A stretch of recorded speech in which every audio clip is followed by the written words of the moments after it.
All right, hey, Josh here with Attica Lumber Company, and we're up here in actually Lakeside, Marblehead, Ohio, and actually a project we just completed about a month ago, 30 by 40. Now check this out. This was actually a 32 by, Bob, what was it, 32? 38 by 32. 32 by 38, so a little bit different. But we built this in 2006, and the customer, Bob here, wanted to build a 30 by 40 just recently. And we're gonna walk inside. I'm gonna show you really what his mindset was, what he had, his thought process, and he's gonna explain this to you. But you can see a nice concrete approach here. And he's gonna talk to you about the inside, what he wanted done here.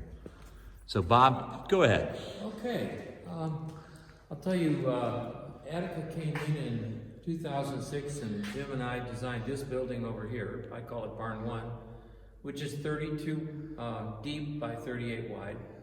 And I was able to work with Jim again in Attica and design this building, which is 40 foot deep by 30 foot wide.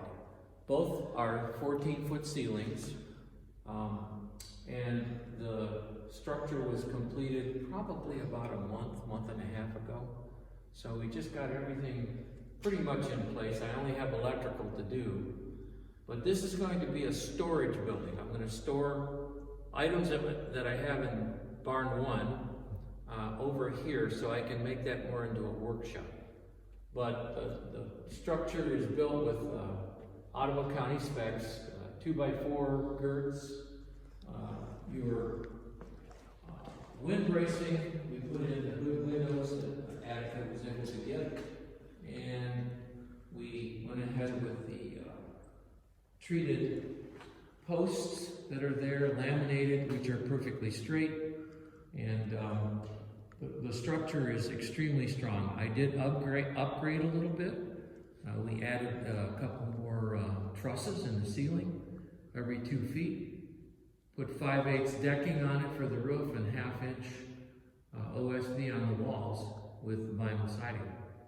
The final touch was just before the last storm, and that was the overhead door, which was put in by JBS. And it's 2-inch thick Haas R16 to 18, wind rated and braced, because it is windy up here.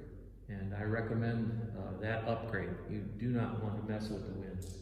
The floor is 5-inch, reinforced, and I'm extremely happy with it. And I can't wait till spring comes and I can finish wiring and get the stuff stored over here that I need to get stored. Yeah, as Bob says here, yeah, a couple things here. 2 foot on center, purlin spacing here. And then also the truss is 2 foot on center. A lot of these videos you see 4 foot on center, but again, 2 foot, again, definitely helps with the 5/8 OSB on top of on the roof. And then also, you can see right here, 2 foot center truss spacing on the sidewalls, and also a 1/2 inch OSB as well. So here's something you can do, a post frame with vinyl siding, and it's a little tough today with the snow on the roof there. You probably saw when I first started the video, but nice shingles. But this is what you can do with a post frame structure. And we appreciate it, Bob, your commentary and your business.